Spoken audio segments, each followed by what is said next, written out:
உங்களுக்கே தெரியாம உங்களோட எலும்புகள் பலவீனமாயிட்டு வருதா? அதுக்கு நெறைய வாய்ப்புகள் இருக்கு. இன்னைக்கு நான் சொல்லப் போற கண்டிஷனுக்கு பேரு ஆஸ்டியோபோரோசிஸ்.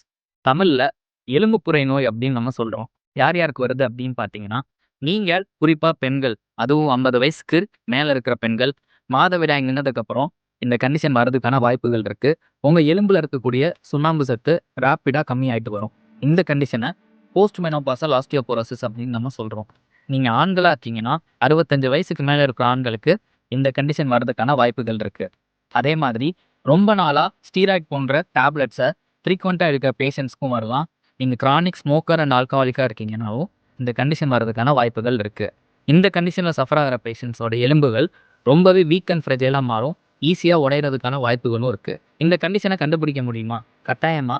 சின்னதா ஒரு டெஸ்ட் மூலியமா உங்க எலும்புல இருக்கக்கூடிய போன் மினரல் டென்சிட்டி எந்த அளவுக்கு இருக்கு அப்படின்னு சொல்லிட்டு ஈஸியாவே கண்டுபிடிச்சிட முடியும். அந்த டெஸ்ட்டுக்கு பேரு தான் டெக்ஸா ஸ்கேன்.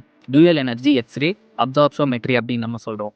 இந்த டெஸ்ட்ல உங்களோட வேல்யூஸ் லெஸ் தேன் -2.5 ஸ்டாண்டர்ட் டிவியேஷனுக்கு கம்மியா இருக்கு அப்படின்னா, உங்களுக்கு எலும்புப்புரை நோய் இருக்கு அப்படின்னு சொல்லிட்டு அர்த்தம். ஒன்ஸ் இது கண்டுபிடிச்சதுக்கு அப்புறம் லைஃப் ஸ்டைல் மாடிஃபிகேஷன்ஸ், குறிப்பா எக்ஸர்சைஸஸ், டயட்டரி மாடிஃபிகேஷன்ஸ், அதுவும் மெயினா vitamin D and calcium supplements அதிகமா உங்க டயட்ல எடுத்துக்கிறது மூலியமாவும், மெடிகேஷன்ஸ் மெயினா டேப்லெட் அண்ட் இன்ஜெக்ஷன்ஸ் ஃபார்ம் மூலியமா உங்களோட சுண்ணாம்பு சத்த உங்களோட எலும்புல இன்க்ரீஸ் பண்ண முடியும்.